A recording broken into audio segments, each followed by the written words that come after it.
সময় ঠিক দুপুর 12টা। নাফিসার মন খুব খারাপ। একাকী বাসায় বসে আছে। সে কি করবে বুঝতে পারছে না। বাসায় তার ভালো লাগছে না। বান্ধবীরাও সবাই ব্যস্ত, এক একজন তার এক এক কাজ নিয়ে ব্যস্ত।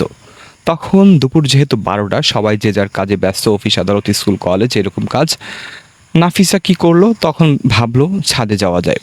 সে একাকী ছাদে উঠে গেল, যেহেতু ওই সময়টি ব্যস্ত সময়, কেউ ছাদে থাকে না। পুরো তপ্ত রোদ ছাদে, একাকী ছাদ পুরো নিরিবিলি, অন্য কেউ নেই। হঠাৎ করে সে একটি ভয়ঙ্কর কিছু টের পেল।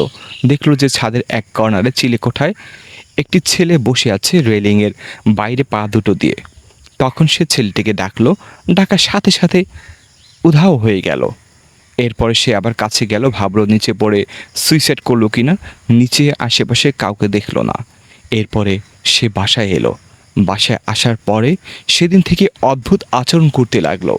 নাফিসার সাথে এরপর কি ঘটলো জানতে চাইলে কমেন্ট করে জানাতে পারো। ধন্যবাদ।